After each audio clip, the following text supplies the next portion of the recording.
Hello, welcome to the channel Why Stories. Enjoy watching. The surgeon froze when he saw a familiar ring on the patient's finger.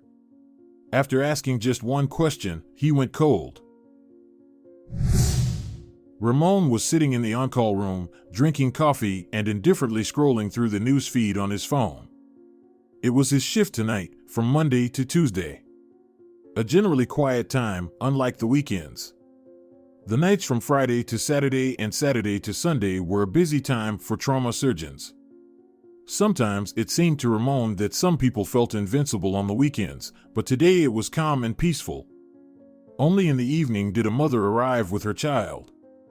The little one had fallen off a table, and there was a suspicion of a concussion. Ramon didn't see any alarming signs, but he kept them both in the hospital for a day just to be safe. You never know.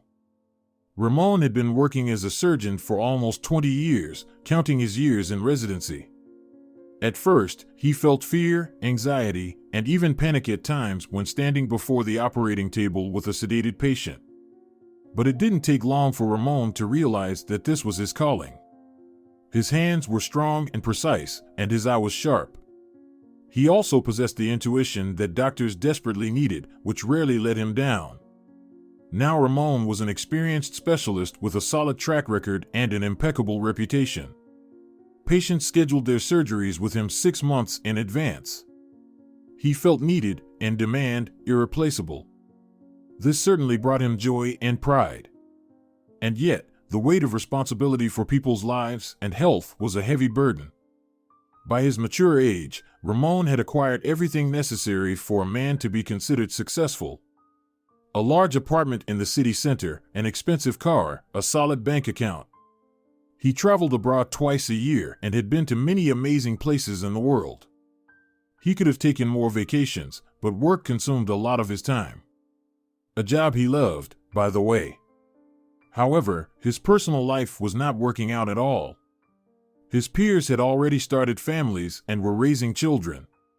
Ramon, on the other hand, still couldn't make a choice. There were plenty of women around, colleagues, neighbors, daughters of family friends, acquaintances, and even patients. Of course, there were romances in his life, but no one truly attracted him. He couldn't see a shared future with anyone. Once, Ramon learned what true love was, love that makes you feel both hot and cold, that lifts you up, fills you with energy, and now he wouldn't settle for anything less. He had been quite young then, but he still remembered those incomparable feelings well. Now, waiting for him at home after his shift was Anna. Ramon had met her in a club about 6 months ago. Beautiful, loving, tender, easygoing. Ramon's parents were crazy about her and were constantly pushing him to marry her. He had even considered taking that step. No, he didn't feel strong emotions for Anna. It was just that he didn't want to be alone in old age, and she seemed like a suitable option for family life, despite their meeting in a nightclub. A real treasure, as his friends and parents assured him, one that he should not let slip away. Besides, it was about time for Ramon to settle down and have heirs. Should he wait for that strong feeling that had swept him away in his youth? He might never find it again. But life had to go on. A flustered nurse burst into the on-call room. Car accident. A woman has been brought in. She's bleeding. Ramon immediately set aside both his coffee and thoughts of his own life. All his senses sharpened, his mind cleared, and a calmness enveloped him. This always happened when he faced a difficult surgery. On the operating table lay a young woman. Pale, disheveled, with a bruise covering half her face. She was already unconscious. The anesthesiologist had done his job well. A gaping wound marred her abdomen, with a large shard of windshield protruding from it. Not the most typical injury from a car accident, but Ramon had encountered such cases before. He was just about to begin when he suddenly noticed the ring on the woman's finger. The very same ring, there could be no doubt. It had been made a long time ago as a custom order for Ramon's great-grandmother. There wasn't a second one like it in the world. Since then, the piece of jewelry had been passed down through generations in their family. Ramon was his parents' only child, so ultimately the unique item came to him with the expectation that he would give it to his chosen one. And Ramon had done just that many years ago. He had given the ring to the girl who had turned his world upside down, fully aware that she would never become his wife. It was already impossible by then. Nevertheless, he desperately wanted the family heirloom to be with her, Dolores. Ramon had never regretted his decision. The ring was exquisite and elegant, designed as a delicate wreath of daisies. Tiny diamonds sparkled in the centers of some of the flowers.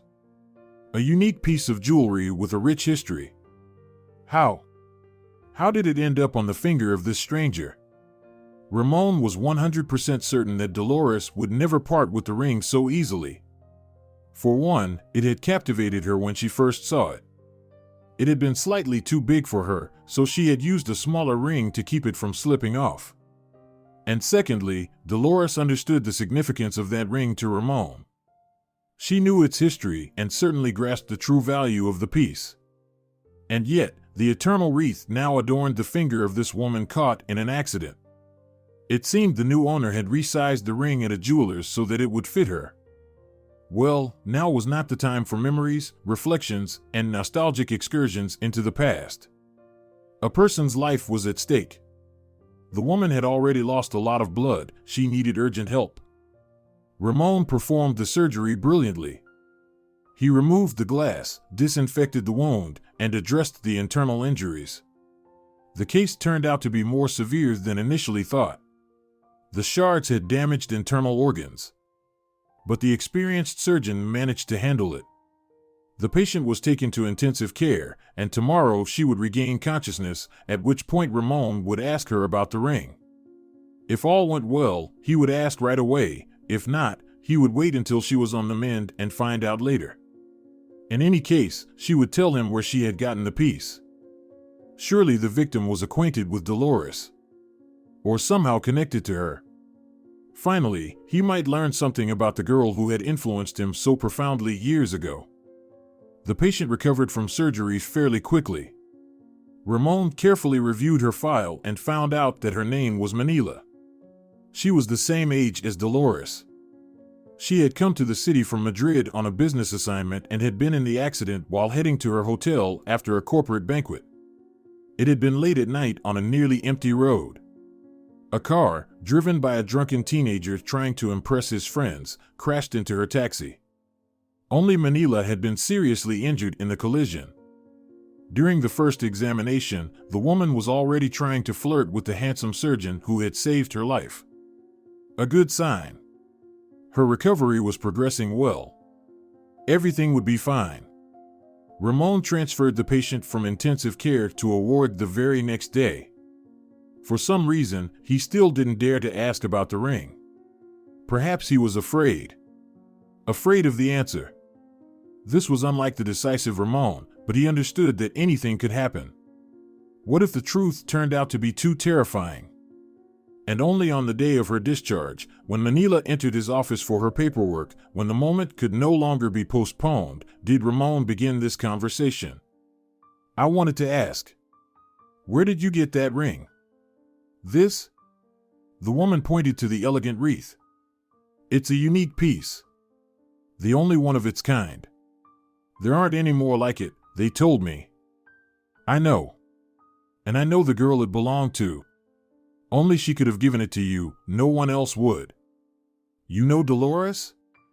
The patient's eyes widened in surprise, and Ramon's heart raced wildly. So, Manila really did know her. He was about to learn about Dolores's fate. Yes, that's Dolores's ring. Are you acquainted with her? How is she now? Not very well, to be honest, the woman admitted. She's a wonderful person, but life hasn't been kind to her. She sold me this ring out of desperation. She needs money. Really needs it. She was set up. For reasons he couldn't explain, Ramon suddenly began to tell Manila his story. He wanted her to understand how much Dolores meant to him and everything connected to her. Besides, he had never shared his feelings with anyone before. He always kept everything to himself. Opening up to a near stranger felt somehow easier than being honest with friends or family. It was surprising, but true. Ramon was just over 20 at that time. A happy, carefree period. He was studying in the residency program at the local medical academy and was already working at a hospital. He was earning a decent amount for a poor student. He still lived with his parents, so he didn't have to spend money on rent, which meant he always had funds for entertainment. That evening, he and his friend Stefano went to a rock bar. Ramon liked the atmosphere of the place, friendly, warm, cozy. There were several halls, one always had live music playing. Musicians and local rock bands performed their popular songs. The crowd sang along and enjoyed themselves. In another hall was a karaoke bar, always bustling with people and a warm, friendly vibe. That day, Stefano was in a singing mood, belting out one song after another. This was nothing like the modest introvert Ramon had always thought his friend to be.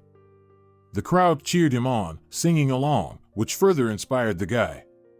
Ramon watched the amusing scene with a smile. He figured he sounded like a bear, so he stayed in the audience, not torturing them with his performance. Summer had just begun. Exams were coming up, followed by a couple of free months. Ramon and a group of friends planned to head to the sea, just driving there like adventurers. The adventure promised to be fun, and he was already filled with joyful anticipation. "Hey, Ramon." Maya wrapped him in her warm embrace. The pretty girl had a pleasant fullness that suited her well. "Hi," he replied happily. Ramon met Maya in high school at someone's birthday party. She was cheerful, open, and had a wonderful sense of humor, a true party person, impossible to be bored around. Ramon was genuinely happy to see an old acquaintance after so long. Stefano was belting out another song in front of the scrolling screen while Maya and Ramon exchanged updates about their lives. It turned out that Maya had graduated from law school this year and was now looking for a job, though without success. She had come here with two friends who were settled at a table in the Sandy Hall, the one with live music. "I thought I'd take a walk, see if I ran into anyone familiar," Maya said with a wide smile. "And look, I found you. Come join us. It's more fun together." "Of course. But the singer is about to finish his performance." "He's with me." "Cool," Maya said, eyeing Stefano thoughtfully. She had always been straightforward and assertive, qualities that attracted Ramon. But there was no romance between him and Maya. They communicated as two friends, laughing and joking, occasionally spending time together in noisy groups. Nothing more. However, Maya was looking at Stefano in a completely different way. He clearly caught her interest. Finally, the music faded. Stefano, fully in character, bowed to the audience, earning a storm of applause, and plopped down on the sofa next to Ramon and the curious Maya. "This is Maya, my friend. And this is Stefano, we study together." Ramon conducted the formal introduction. Maya and Stefano smiled at each other. "I suggest we move to our table," the girl said. "My two friends are getting bored over there." "I don't mind," Stefano shrugged. "Great." It was then that Ramon saw her for the first time, and the world around him instantly changed. It became gray, quiet, and dull in comparison to her. Only she stood out. A slender girl with a tan and long, shiny hair that flowed beautifully over her graceful shoulders like melted chocolate. Huge turquoise eyes, a bright white smile, and long legs. Her simple light sundress hugged her toned figure beautifully, accentuating the timeless curves of her body. Ramon had never seen such a beauty in his life. She looked like a model who had stepped off a television screen or the pages of a fashion magazine. Natural, without makeup, dressed deliberately simply. And yet so striking, luxurious, and stunning. Dolores. Damita, Maya introduced her friend. Almost namesakes. It was only then that Ramon noticed the second girl. A sweet, delicate blonde, charmingly modest. The evening progressed as young people chatted, laughed, and joked. Dolores turned out to be an interesting conversationalist. She knew how to defend her point of view and make jokes at the right moments. The sound of her voice captivated Ramon, leaving him almost speechless. Usually, he would engage actively in conversations, but now he sat there, simply admiring his new acquaintance, trying to keep it from being too obvious to those around him. But perceptive Maya immediately picked up on everything. "Why are you so quiet?" she asked, narrowing her eyes mischievously. "What happened to you?" Ramon pretended that he had drunk a little too much and that was why he seemed so stiff. Then Stefano and Maya headed to the karaoke room. Ramon stayed at the table with Dolores and Damita. An awkward silence hung in the air. The guy realized it was time to take the initiative. "So, girls, what are you up to?" He asked the most banal question possible, just to break the oppressive silence. "I have another year left at university," Damita replied with a smile, looking at Ramon. He felt a clear affection coming from her. He would have given a lot for Dolores to look at him that way, but she remained very distant, even somewhat cold, as if she were deliberately keeping her distance. "And you?" Dolores shared a bit about herself. Ramon eagerly caught every word. It turned out she had graduated from the finance and economics faculty this year and had even managed to get a job in the accounting department, clearly not a suitable place for such an exquisite girl, in a correctional facility. "So, how's it working out for you?" Ramon asked, surprised. "It's not bad," Dolores' face lit up with a beautiful smile. "I even like it there. The people are quite specific, it's interesting to interact with them." "That place doesn't seem to fit someone like you," Ramon shared his thoughts. "A lot of people say that." "One person says it." For some reason, the words "one person" echoed in Ramon's heart almost painfully. It became clear that the girl had feelings for this one person. "Well, now tell us about yourself," Damita prompted. As always, Ramon's stories about his work and studies impressed those present. He was already used to it. "You have the most noble and necessary profession," Damita said, looking at him in admiration. "Yes," Dolores agreed. Then Stefano and Maya returned, cheerful and flushed. "What's with the sour faces?" Maya asked loudly. "Did you miss us?" Stefano said, plopping down next to Ramon.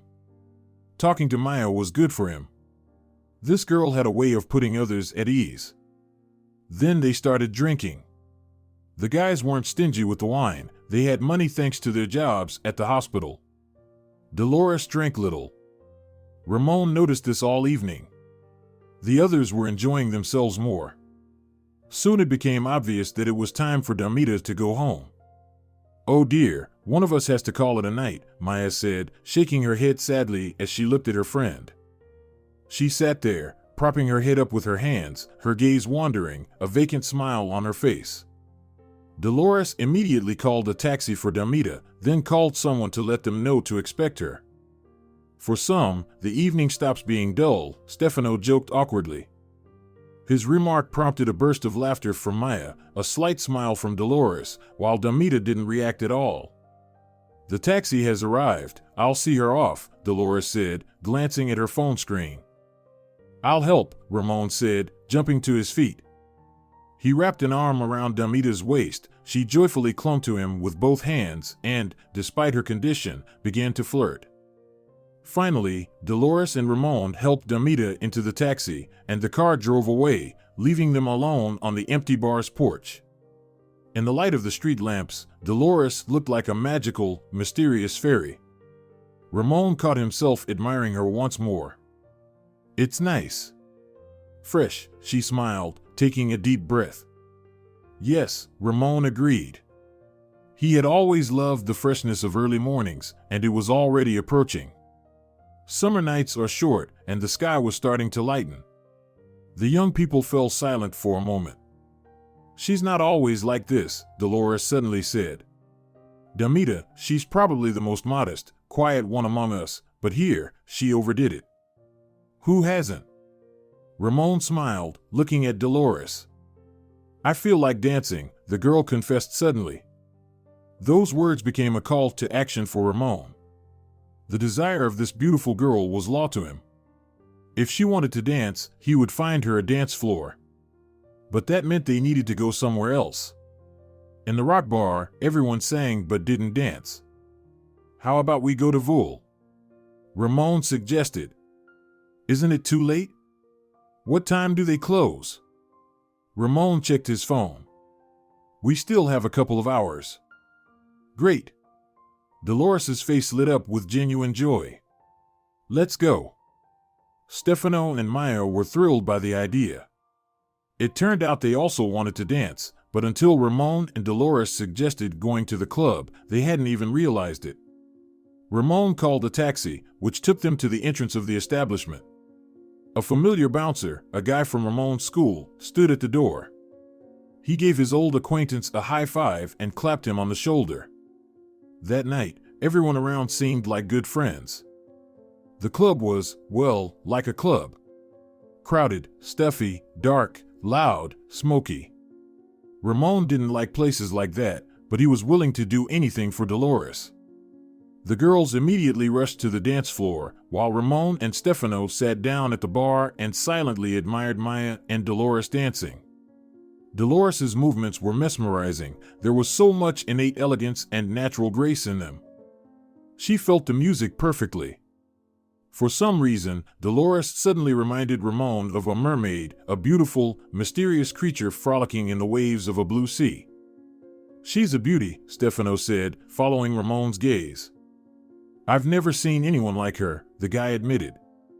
Maya said she has someone.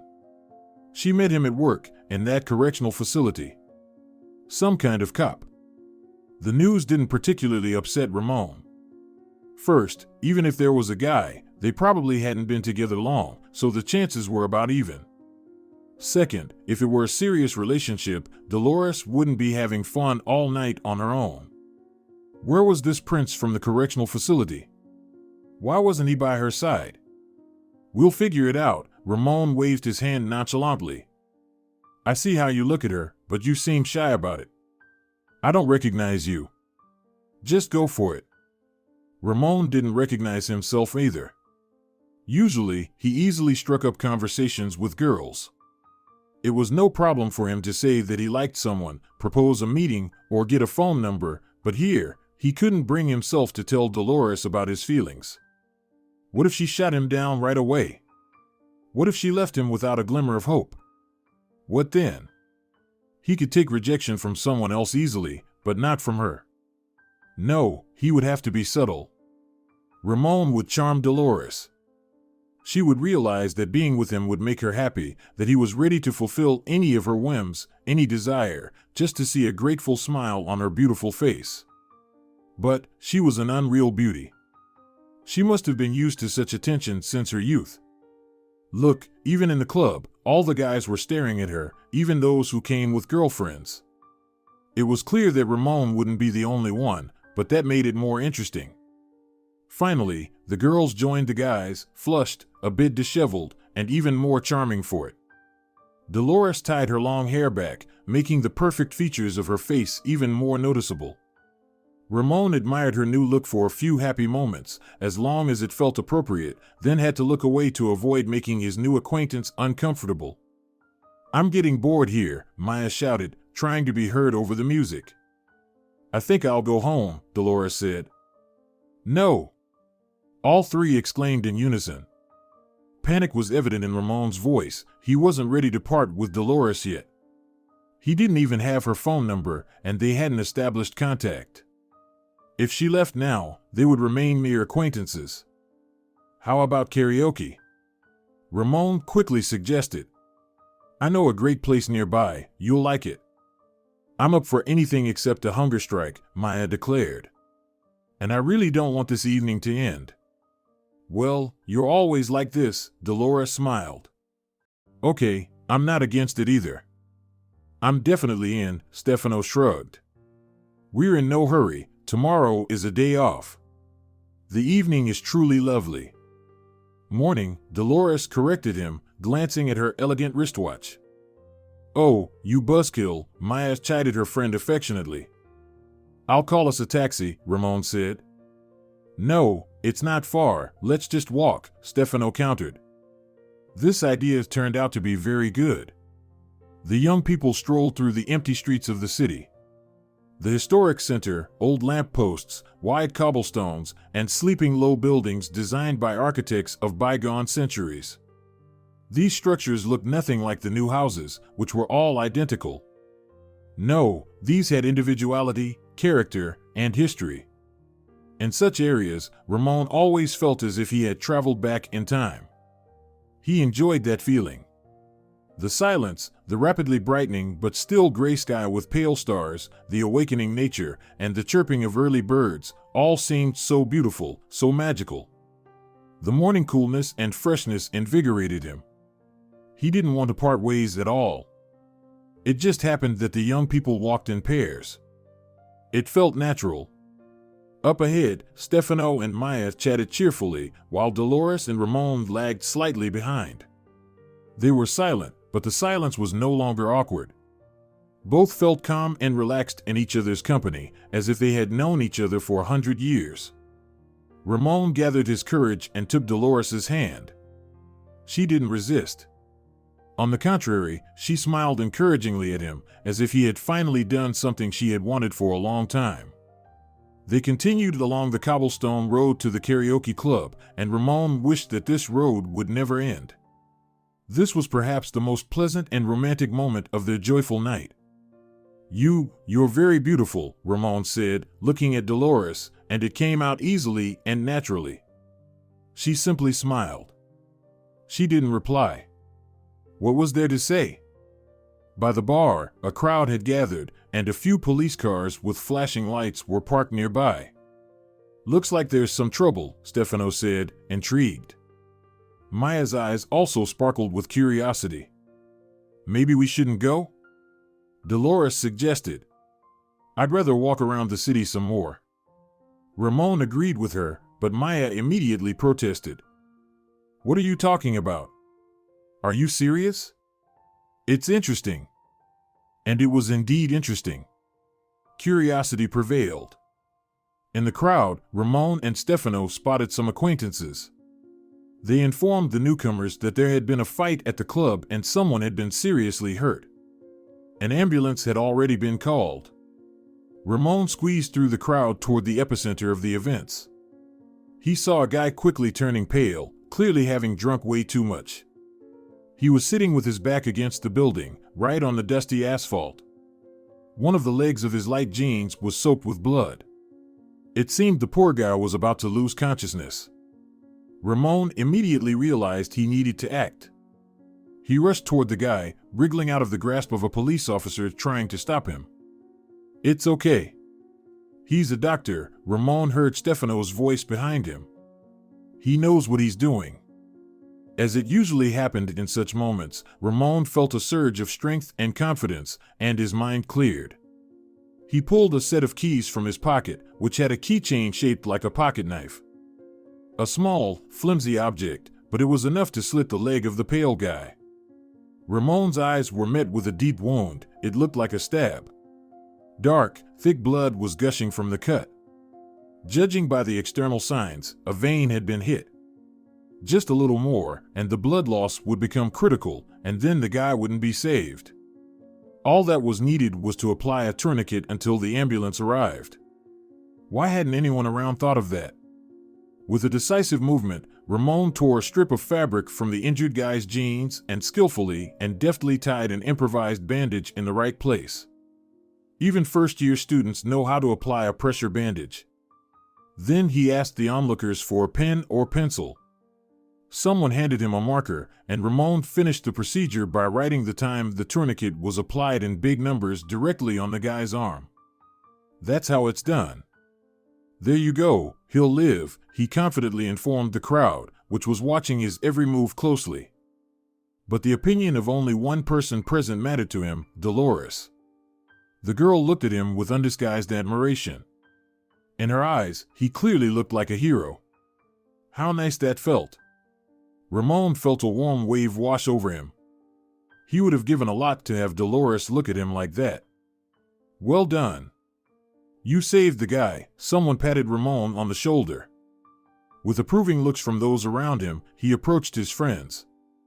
Did they hit a vein? Stefano asked matter-of-factly, having assessed the situation correctly even from afar. Ramon nodded briefly. Then he's lucky we were passing by. Otherwise, the kid wouldn't have made it until the ambulance arrived. You guys are heroes, Maya exclaimed, hugging Ramon. You won't be lost with you guys. That's us, Stefano agreed, feigning modesty. What about you? He's the hero, Maya laughed. I can do that too. It's not that complicated. Ramon's actions clearly impressed Dolores. She looked at him with wide eyes, filled with admiration. He didn't need a greater reward. In the distance, the wail of a siren was heard. The ambulance had finally arrived. Let's go to the hall, Ramon suggested. We were headed to karaoke, after all. Inside, people were still having a good time, the most resilient ones remaining until morning. It seemed they had already forgotten about the incident with the injury. The bartender poured Ramon and his company a glass of beer on the house, and then the grateful owner approached them, a young man with a thick beard wearing a bright, colorful shirt. Everything is free for you today. If it weren't for you, kid, I'd have a corpse here right now, and that would be a whole different problem and a hit to my reputation. Outside, it was getting light, and the bar was quickly emptying. Yet the four young people still didn't want to part ways. We're having a great time, Stefano noted. Yeah, it turned out to be an interesting night. We did everything, even saved a life, Maya agreed. Dolores simply smiled tiredly. It was clear she was ready to sleep. Stefano and Ramon stepped outside for a quick smoke, and when they returned, they found Maya alone at the bar. Dolores was gone. Where's your friend? Stefano asked, surprised. Her new boyfriend came to pick her up, Maya replied. A cop. He was on duty today. He sent her a text this morning, realized she wasn't home, and stopped by to get her. In that moment, Ramon felt a sharp disappointment. Just a little while ago, he had felt happy, having spent so much time with Dolores, even holding her hand. Not only that, but he had saved a person in front of her eyes, presenting himself as a real hero. And now this. So Dolores really did have someone special, and apparently, their relationship was serious. So, are they serious? Ramon asked Maya, who seemed to know about her friend's personal life. I don't know, the girl shrugged. I really don't like this Paulo of hers. He's possessive. Jealous, doesn't trust her, tries to forbid her from doing things. He's a bore, too. He looks okay, kind of cute. And he's got money.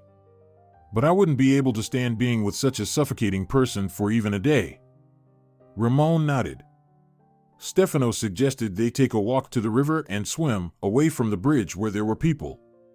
Maya was thrilled by the idea. But for Ramon, if Dolores had been with them, he would have been happy to continue the outing. But now that she was gone, he lost all interest in the entertainment. What's got you so glum? Maya hugged him. I can see you like Dolores. She's a beauty, that's for sure.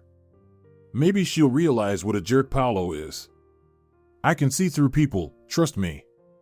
I really don't like him at all.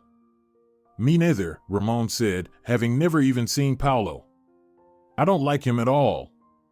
Ramon called a taxi and went home despite Maya and Stefano's pleas. He quietly unlocked the door and sneaked into his room, lying down on his bed. From the adjacent bedroom came the soft breathing of his parents. For the first time, Ramon thought about how he was still sleeping in his childhood room, like a little boy. Yet he was already 22, studying and even earning money.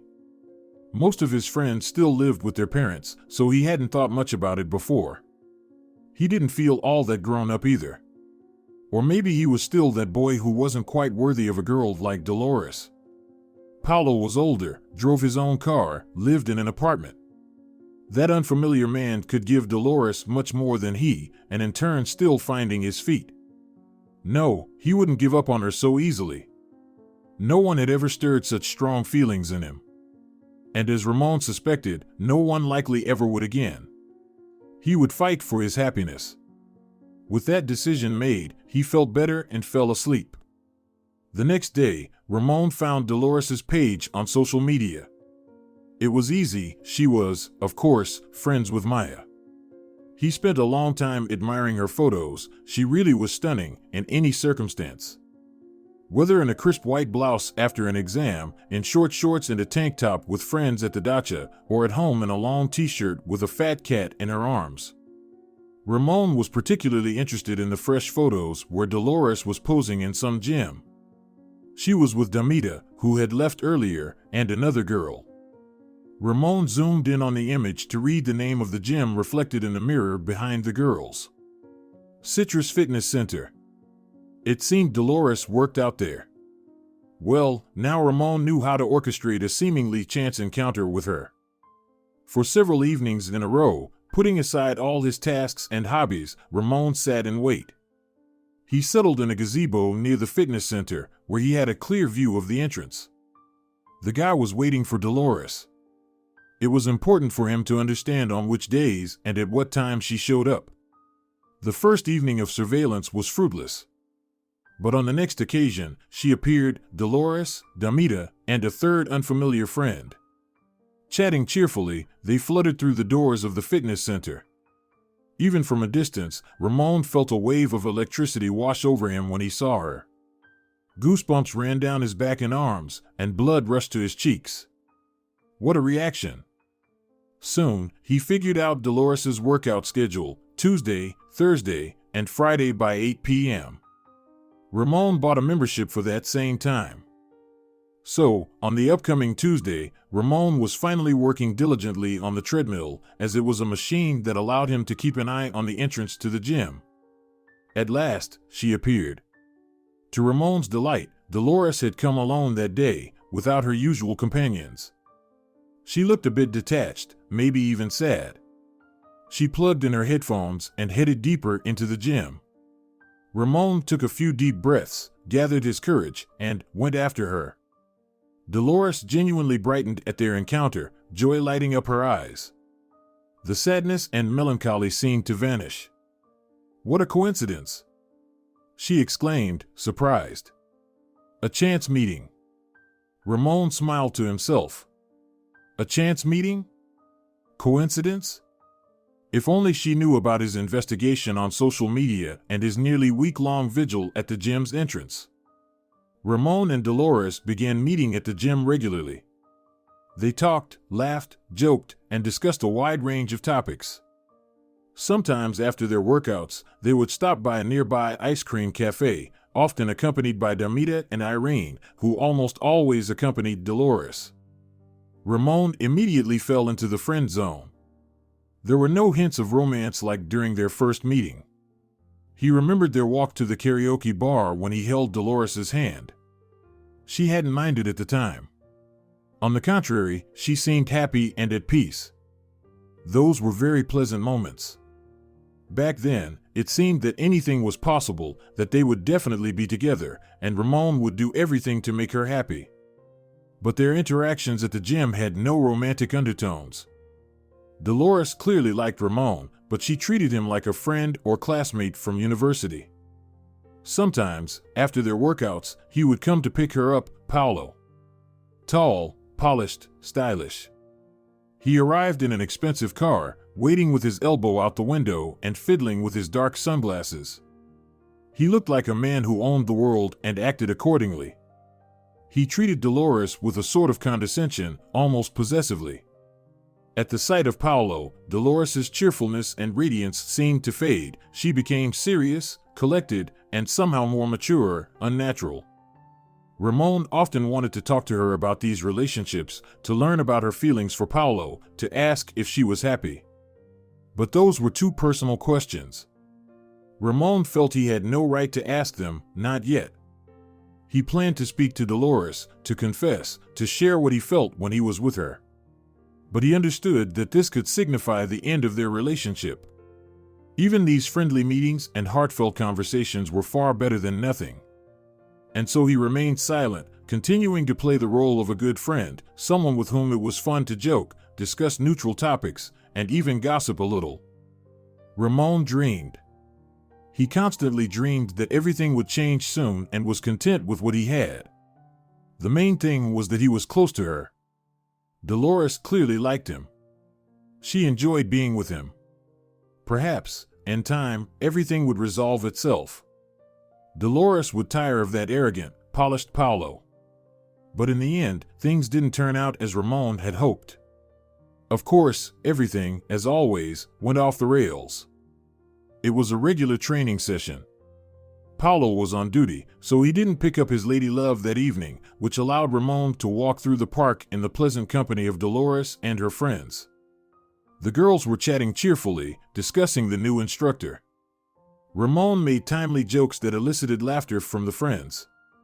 Then one of the girls, it seemed to be Irene, asked Dolores a question that made Ramon's heart clench and grow cold. "Have you already picked out a dress?" "My acquaintance ordered her outfit from the wedding salon Athena. It turned out to be such a stunning dress, like a queen's." "A wedding salon? A dress?" Ramon frantically tried to come up with a scenario in which Dolores wasn't planning to get married. "I've already ordered the dress, gloves, and veil," Dolores dashed his weak hope. "I didn't want to tell you. I thought I'd send you photos of the fitting when everything was ready." "You'll definitely be a breathtaking bride," Damita said dreamily. "With your figure, you should be featured in a catalog or an ad." "For sure." You're getting married?" Ramon asked with a trembling voice. "Yes," the girl replied simply and smiled. "Next month." "So soon?" The guy couldn't help but ask. "Why is it soon?" Dolores shrugged her delicate shoulders. "I think it's just the right time." That evening, Ramon couldn't sleep. He tossed and turned until dawn. He scrolled through Dolores' social media, recalling every detail of their interactions. He berated himself for not confessing his feelings sooner, for being afraid and hesitant. Perhaps his confession would have changed something, and there wouldn't be discussions about dresses, weddings, and family life now. He decided to make an attempt. At least to try. After all, he had nothing left to lose. During the next training session, he called Dolores into the deserted lobby. "We need to talk," he said to her as she pedaled on the stationary bike. She was surprised but followed him. Soon they found themselves in the lobby, where no one else was present. They settled on a leather couch behind a palm tree. Dolores looked at Ramon questioningly, smiling. Curiosity sparkled in her eyes. He took her hand as if in some old-fashioned romance. Fortunately, she didn't pull away, just looked a bit surprised. And Ramon told her. He had rehearsed many times, choosing his words in front of the mirror to sound more convincing, but at that moment, none of that was necessary. The words came straight from the heart, sincere, compelling, warm. The confession surprisingly flowed easily. "Ramon," Dolores looked at him with a mix of tenderness and regret. Ramon understood everything from her gaze. She didn't need to say anything. "Ramon, you've just stunned me. I noticed the affection, and it was very nice, but I never imagined it was so serious, and I'm sorry that I can't make you happy. I'm getting married, you understand? Do you love him?" Ramon suddenly blurted out. "Are you sure you're making the right choice?" "Of course, I'm sure." "You don't look happy with him." "That's not for you to decide." "You're right," Ramon lowered his head, not knowing what else to say. Up until that moment, he had held on to hope, a weak, elusive hope, but it existed. Now, however, there was no chance for a happy ending for him at all. You're really good. Handsome, kind, witty. And smart, of course. I'm sure you'll become a talented doctor. Any girl would be glad to be with someone like you. But not you, Ramon said with a sad smile. You'll meet a girl who deserves you. And for us, we probably shouldn't see each other anymore. Ramon nodded and headed straight to the locker room. He didn't plan to return to the gym. There was no point now. The guy walked alone through the park. That was it. His dreams of Dolores were over. She wished him to find a deserving girl. How silly that sounded. Could anyone else ever evoke the same feelings in him as Dolores? Ramon seriously doubted it. He wished he had never seen that beauty, never met her. Why had he even gone to that rock bar that night? He could have been living peacefully now. Dolores said they were better off not seeing each other. Ramon respected that decision. She had every right to it, but still, they met one more time.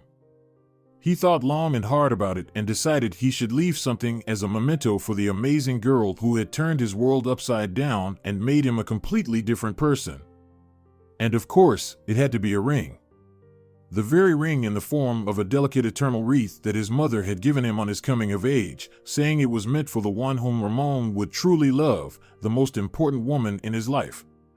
He had no doubt that this was Dolores. Yes, they weren't destined to be together, but Ramon really wanted Dolores to have this ring. He resumed his surveillance of the fitness center, waiting for the moment when Dolores would come out alone. It happened occasionally, though not often, much less frequently than he would have liked. Finally, on the third evening of watching, he had success. Damita and Irene had skipped their workout. Paulo was apparently on duty again and didn't meet Dolores, so she headed toward the park alone. Ramon followed her, keeping his distance. He admired her toned figure from afar, her light gait, her flowing shiny hair, and then finally steeled himself. He caught up to her, smiled. He really wanted to hug her but thought that would be too much. "Hi," Dolores smiled. There was no awkwardness between them. "Hi.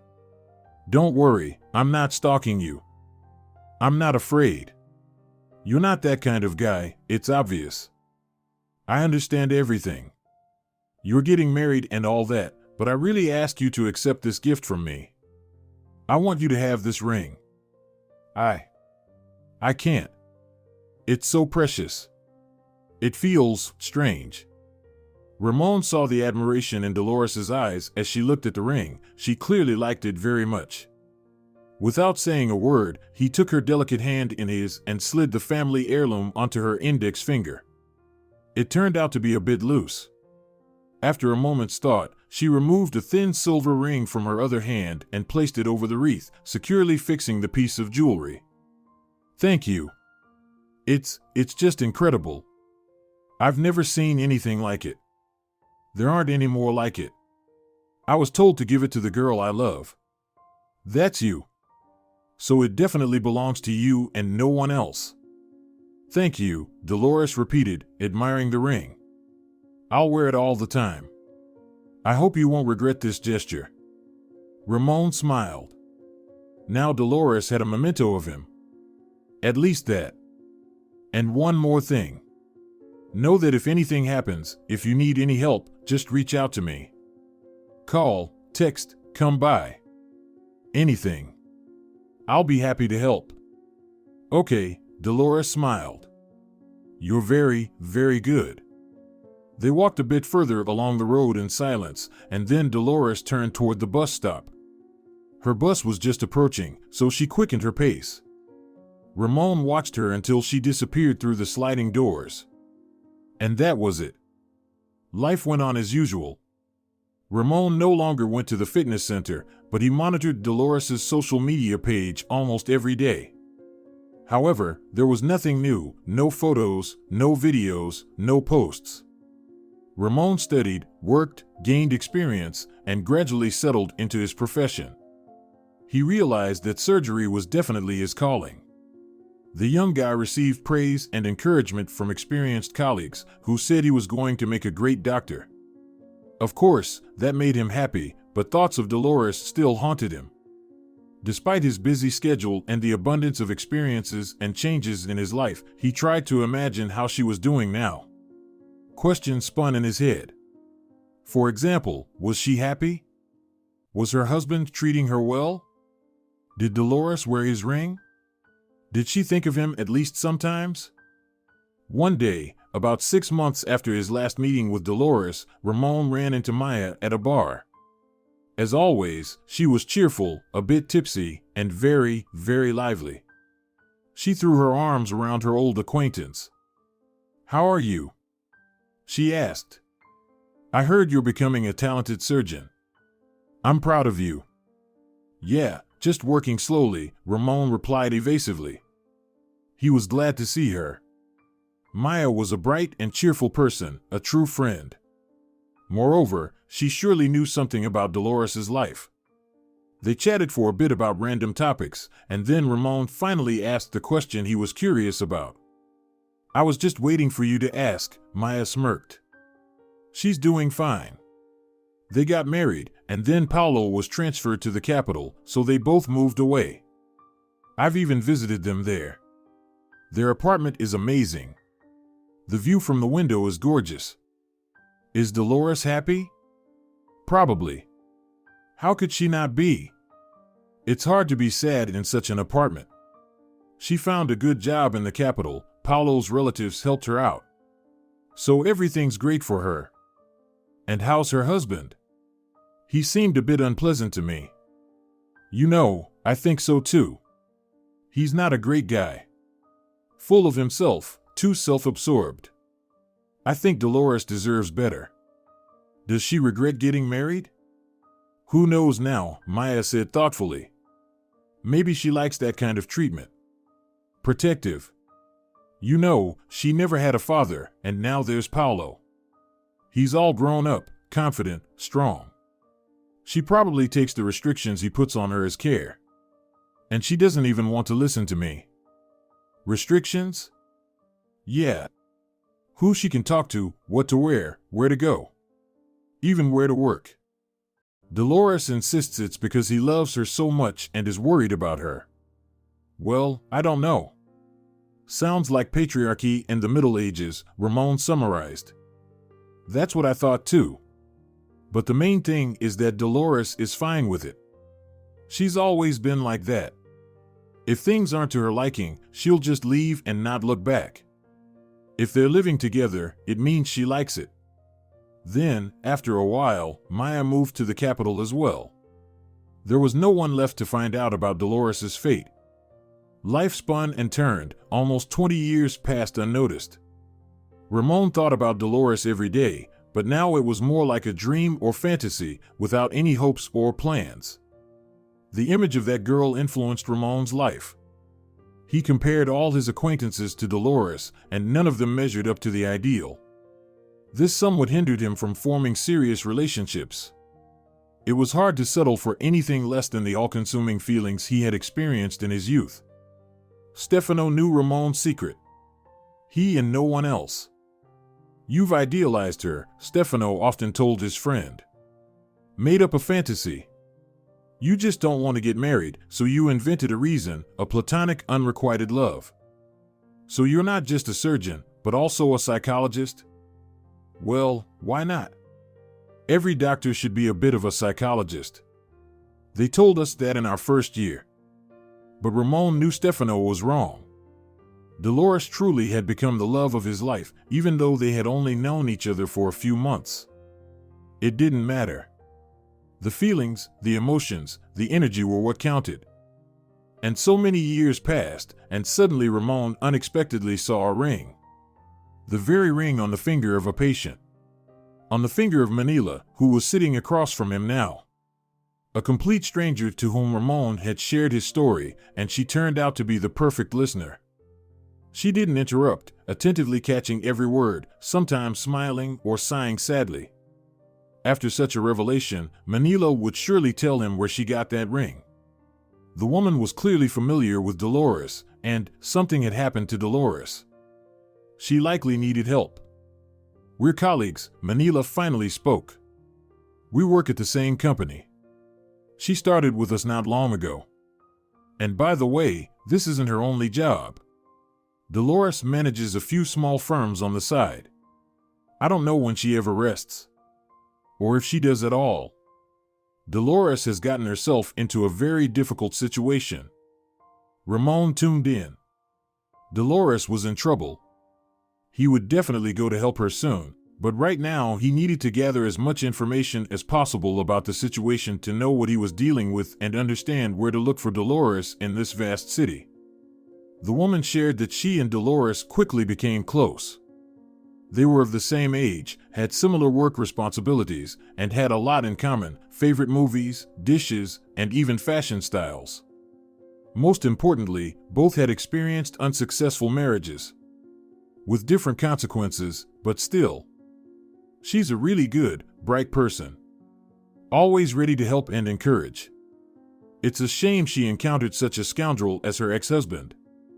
It turned out that Dolores had only enjoyed a relatively happy family life for a short time, at most the first 5 years. After that, Paulo's patronizing attitude and patriarchal tendencies began to weigh heavily on her. Dolores couldn't stay late with colleagues after work for a coffee. Her husband wouldn't let her go to clubs with friends. He even kept a close eye on her wardrobe. No crop tops or short skirts allowed. Form-fitting dresses were also off limits. Only at home in front of her husband was Dolores allowed to look feminine. In all other places, she had to hide her natural beauty under baggy outfits.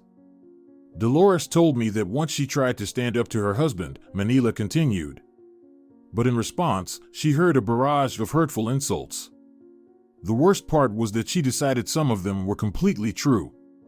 For a while, she blamed herself for being too stubborn and defiant, trying to please Paulo in everything. There were no children in the marriage. As it turned out later, that was a blessing. But at the time, Dolores desperately wanted a baby. Paulo also dreamed of heirs and, of course, blamed his wife for everything. Dolores underwent tests that proved her body was an ideal machine for producing infants. No abnormalities were found. Then it was Paulo's turn. He didn't want to get tested and delayed the moment as much as he could. But eventually, his desire to have children outweighed his reluctance, and he went to the doctor. He was also found to be healthy. Later, the reason for their lack of children in the marriage was discovered: immunological infertility. Something like an allergy. Dolores could become a mother to a child of any other man, but not to Paulo. Ramon couldn't help but let out a surprised sigh. So his intuition hadn't failed him.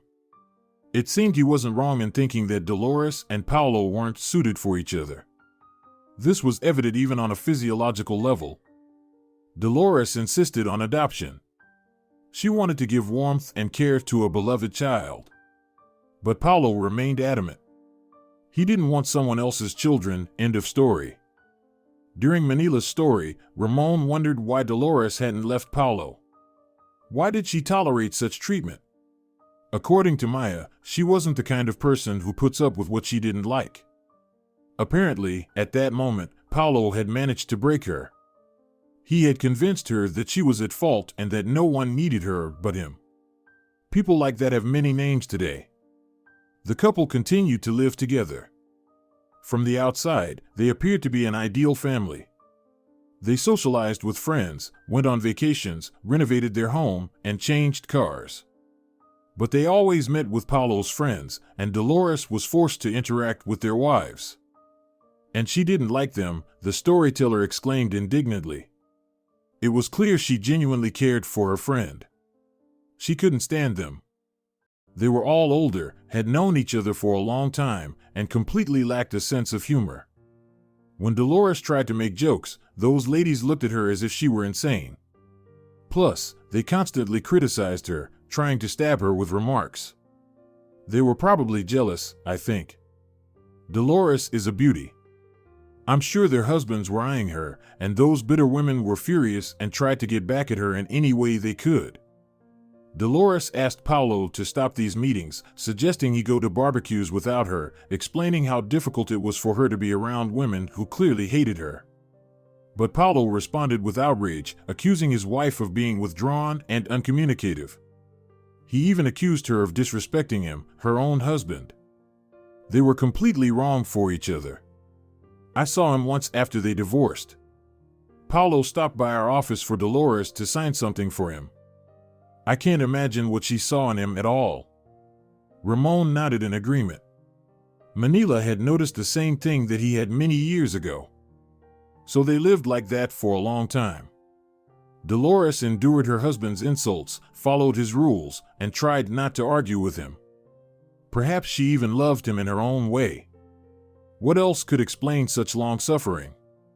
It only got worse. Paulo began to have outside connections. Dolores noticed this from his cheerful demeanor, from the phone calls he received in the evenings, from the scent of another woman on his clothes. She didn't feel jealous, no. She was almost glad for this turn of events. Because Paulo became somehow kinder. He nitpicked less, complimented her, and tried to please her with gifts. Then one day, something happened that finally made Dolores take a decisive step. She had tolerated a lot, but not this. She knew perfectly well that her husband allowed himself light, non-committal affairs, and therefore she believed she had every moral right to seek entertainment outside the home. No, she wasn't planning to cheat on her husband, but Dolores missed hanging out with friends at cafes. She wanted to dance in clubs and unwind. So, without asking her husband's permission, she accepted an invitation to a colleague's birthday party one day. She told me she hadn't felt so happy and free in a long time as she did at that celebration. Dolores had fun, danced, and joked. All of this lifted her spirits, made her feel alive, attractive, and energetic.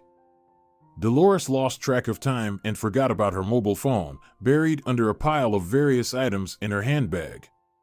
She wasn't worried about Paulo, he had gone on duty. Or maybe that was just an excuse to meet with another mistress. Dolores wasn't particularly concerned about it then. The main thing was that her husband wouldn't be home until morning, meaning she was completely free. Paulo was indeed on duty that day. He called his wife several times to check on her, but she didn't pick up. The line rang, so the phone was clearly not dead, but his wife was in no hurry to answer. Maybe she left her mobile at work?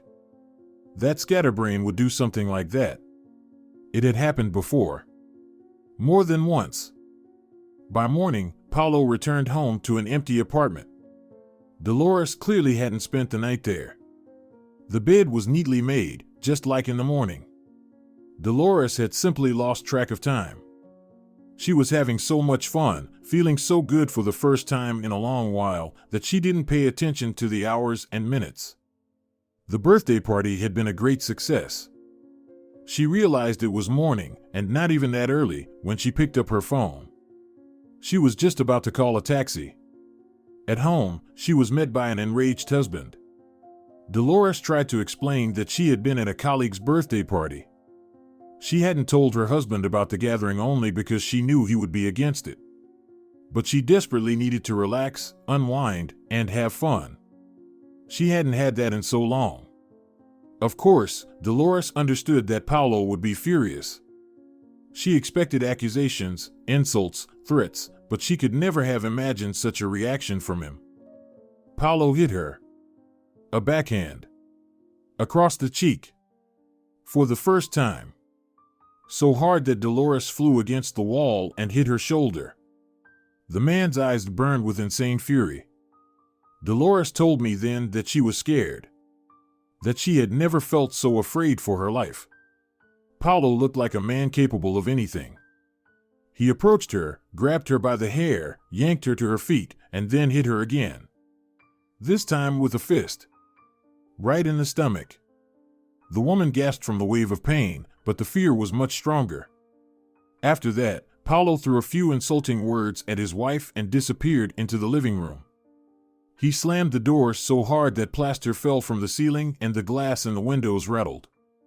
Dolores then locked herself in the bathroom, turned on the water, and cried. The tears mixed with the cold water and flowed down the drain.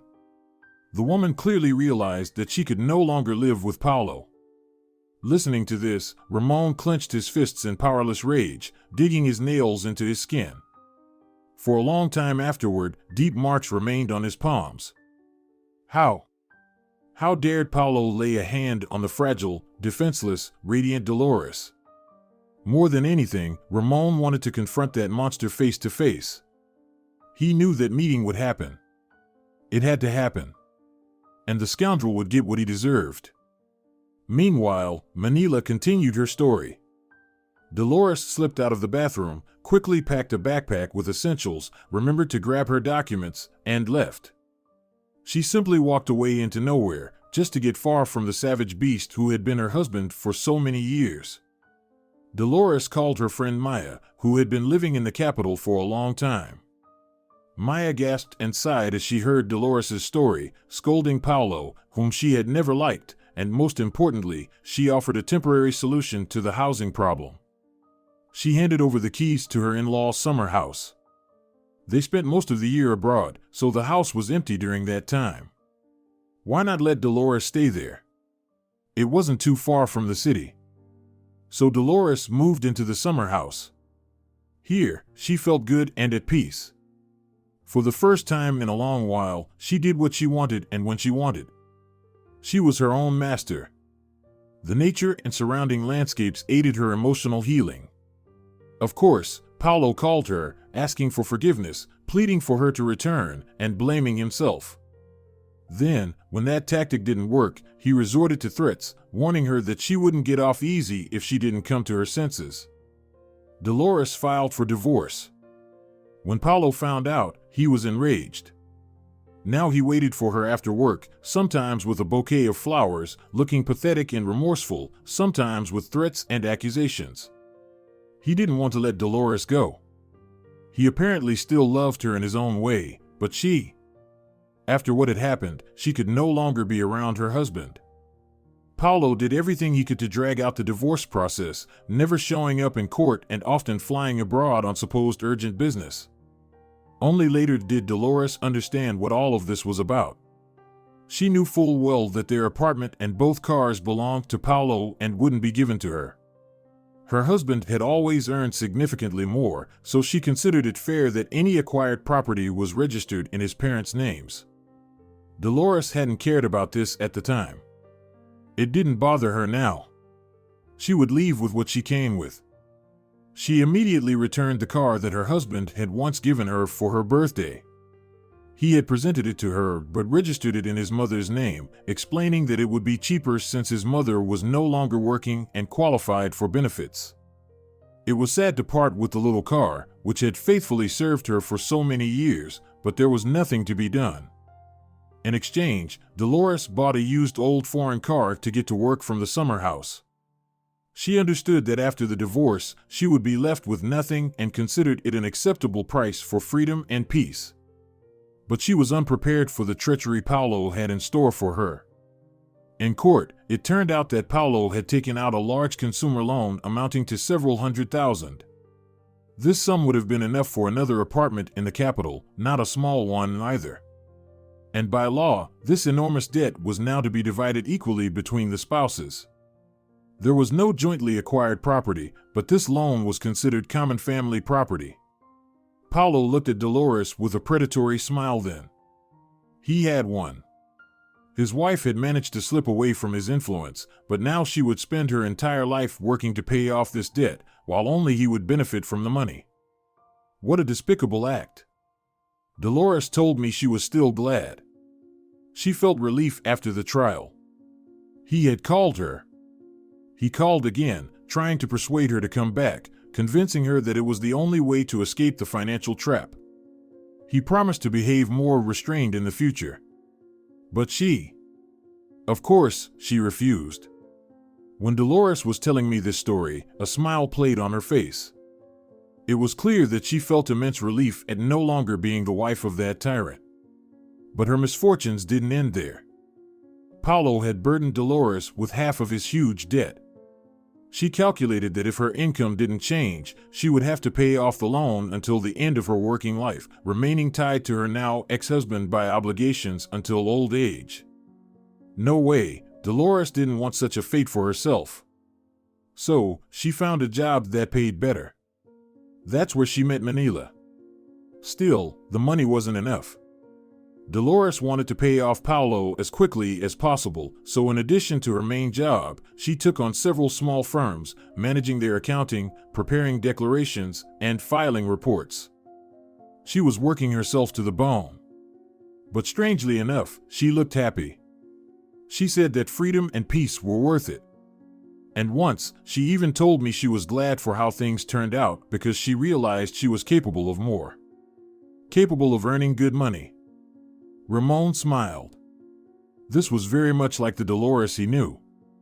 The girl often smiled, turned any situation into a joke, and tried to encourage and support those close to her. With such a character, she was bound to succeed. Of course, she could have slowly paid off the debt, but first of all, Dolores wanted to settle with her ex as quickly as possible, and secondly, Paulo suddenly realized that his plan wasn't working. Dolores didn't panic over the debt that had fallen on her. She found new sources of income and housing. She was even happy. Of course, this infuriated him. He had planned for his ex-wife to come to her senses, reconsider, and crawl back to him on her knees begging for mercy. Paulo would have, of course, graciously accepted Dolores back, and everything would go back to the way it was, maybe even better in his mind. But that wasn't going to happen. Dolores didn't give in. Naturally, someone like Paulo couldn't leave things as they were. So he unleashed debt collectors on Dolores. These people used some downright gangster tactics. Threats, unambiguous warnings. Dolores couldn't sleep properly. She became a pale shadow of her former self. Nervous, exhausted, anxious. All this, of course, affected her work.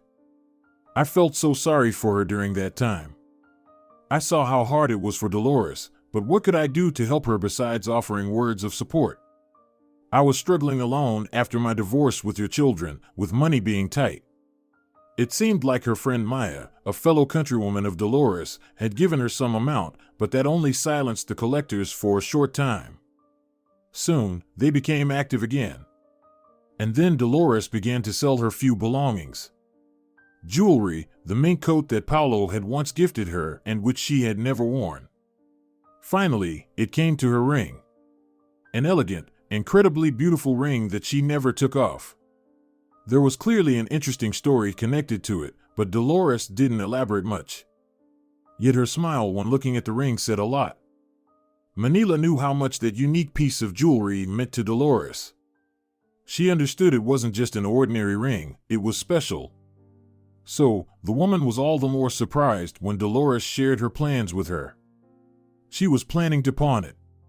Pawn it? They wouldn't appreciate it there. They didn't care about the beauty of the items, their originality, and especially their history. In a pawn shop, only the weight of the gold mattered. Dolores would get a pittance for the exquisite ring, so I offered to buy the ring from her. I was just about to go on vacation and planned to spend all my holiday money on the piece of jewelry. Manila had long wanted to help her friend. It was hard for her to watch Dolores' suffering, but Dolores wouldn't just accept money from her. She knew that Manila, as a single mother, was struggling herself. But she gladly sold her the ring. Dolores said she was happy that the ring went to me. It was important to her that it ended up in good hands, as if the ring were a living being. She even warned me that if she suddenly became rich, she would buy it back. I didn't mind. Of course, I would agree. For Dolores, this ring meant more than just a piece of jewelry.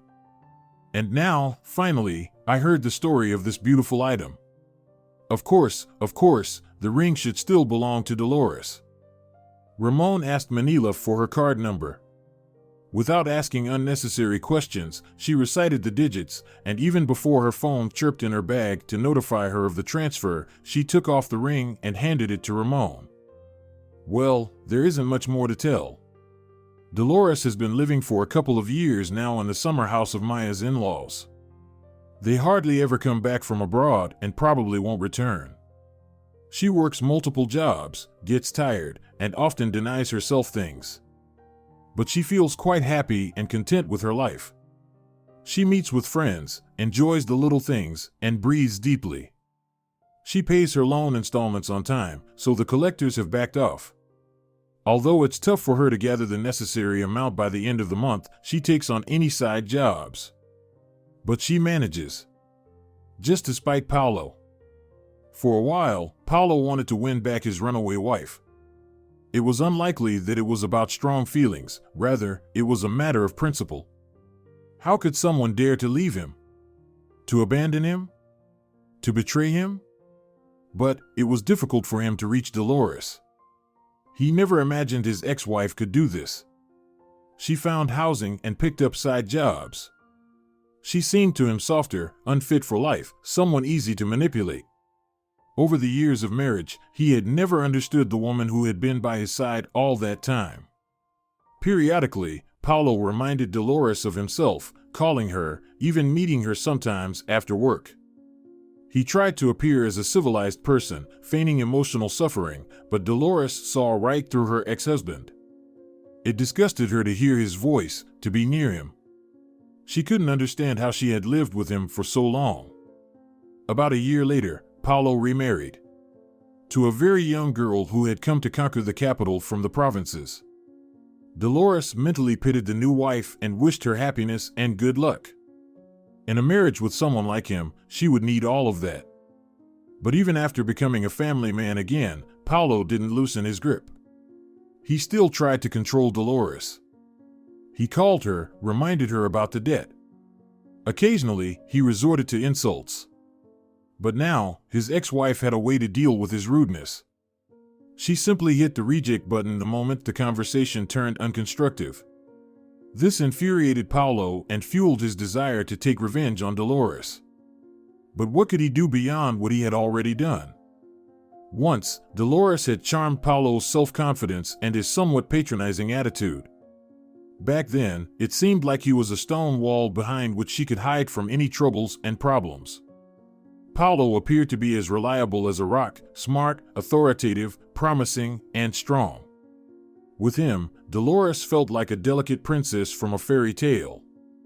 In short, the young girl had fantasized about something that wasn't even close to reality. She had created an ideal image and fell in love with it. This often happens in youth. And then the situation developed as it did. Paulo was suddenly transferred to a good position in the capital. He needed to leave, and so he proposed to Dolores. They hadn't even been dating for 6 months, hadn't gotten to know each other properly. The girl agreed under the influence of the moment. That was how the door closed behind her.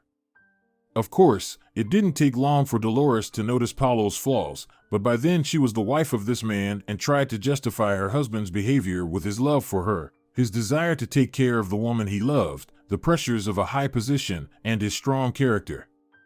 For a long time, Dolores managed to convince herself of this, but then her life turned into a prison sentence. Dolores said that being Paulo's wife made her feel like a prisoner from a settlement colony where she had once worked as an accountant. It seemed she could walk certain routes, was allowed to work, but all of it was under strict limitations. That's why she is so happy now. Ramon realized that Manila's story had come to an end. This tale had made a big impression on him. He wanted to fly to the capital today. Dolores needed his help and protection urgently, but work wasn't so easy to escape. Scheduled operations were lined up for the week. Ramon couldn't let those people down. Some had come to him from other cities. But a week later, after finishing the last operation on his list, he headed straight for the airport. "Thank you," Ramon sincerely thanked Manila. "It's such an incredible coincidence that you came here, were in that accident, and ended up on my operating table. I believe there are no coincidences. It's all part of a pattern. Dolores deserves personal happiness like no one else. And a love like yours, which has endured so many years of separation and hopelessness. I've never seen anything like it." Ramon asked Manila not to tell Dolores about their meeting yet. He wanted to appear unexpectedly to see the genuine feelings of the woman he had loved all these years. He also got Dolores's contact information from his former patient. A week later, as planned, Ramon was sitting on the plane, his head resting against the cold window. He felt tired. He had been in the hospital since early morning, performing several complex surgeries, but now all his work matters were settled, and he was ready to fly toward his beloved. During that week, he had taken care of his finances as well. Manila had informed him of Dolores's debt. Ramon had the money. It comprised almost all his savings, but he decided to part with it without any regrets. He just hoped Dolores wouldn't refuse it and would allow herself to accept help. The most challenging part was telling Anna about everything. She was the woman Ramon had been living with for 6 months. She had already imagined herself as his wife. He had hinted at an upcoming wedding. And then this happened. Ramon didn't beat around the bush. He simply told Anna his story, honestly, openly, without holding back. She cried. There was so much pain and disappointment in her eyes. Ramon felt like a scoundrel, but he understood that there was no other way. Anna felt it too. The very next day, she disappeared from his life, taking all her belongings. She even took the gift Ramon had once given her. For some reason, this fact pleased him. The plane took off, rising above the clouds. In just a couple of hours, Ramon would be in the same city as her, the woman he had dreamed of for almost 20 years. How would she greet him? Maybe she wouldn't even recognize him? No, that couldn't be. At least not because of the ring. It had reminded her all these years of the guy who once fell head over heels in love with her. Ramon felt that his arrival would delight Dolores and certainly surprise her.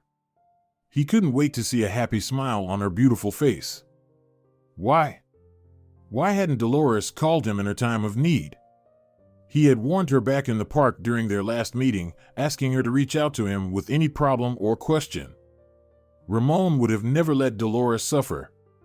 And now it was time to land. Ramon descended the steps of the plane. How many times had he been in this spacious, crowded airport over nearly 2 decades? Sometimes for work, sometimes passing through when the capital was a stopover between his city and a vacation spot. Each time, his heart skipped a beat. Somewhere here was Dolores. Perhaps she was very close. But back then, he hadn't known where to look for her, and now he had her address and phone number. Ramon called a taxi. The car quickly whisked him away to the summer village. The place looked quite inhabited. Well-kept paths, beautiful cozy buildings behind high fences. And there was the house where Dolores lived, the summer home of Maya's in-laws. It was a lovely little spot. It was truly quiet, peaceful, and beautiful here. The perfect location for healing emotional wounds. Ramon glanced at his watch. 6 p.m. Manila had said that Dolores often stayed late at the office. Plus, he needed to navigate through traffic to reach the village. He had plenty of time, so Ramon settled comfortably on a sun-warmed boulder next to the fence of the house where Dolores lived. As twilight deepened, the street remained deserted. Only a couple of cars passed by. In both cases, the drivers looked at Ramon with surprise. Apparently, a person sitting right on the street by the fence was a rare sight here. Dolores would surely spot him from afar and would probably be very surprised.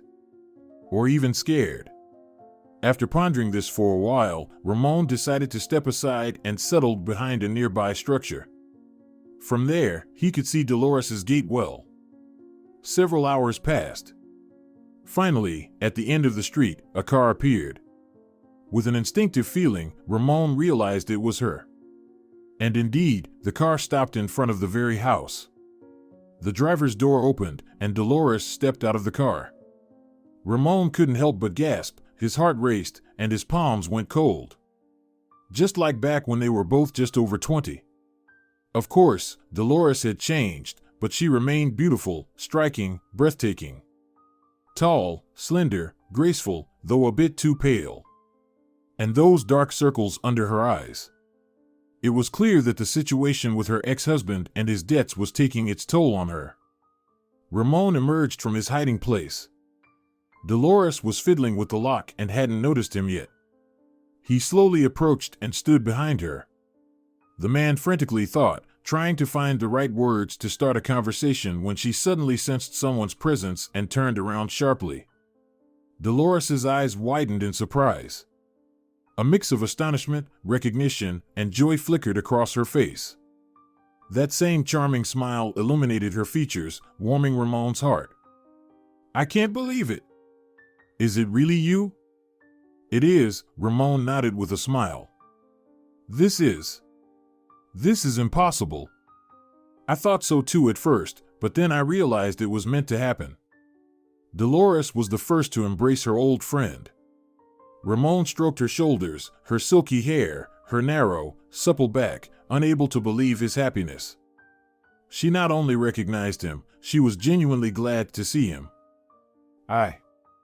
I need to give you something, Ramon said when Dolores stepped back. She smiled at him so warmly. It felt as if Dolores had been waiting for him all this time. Now, she finally felt immense relief at seeing Ramon.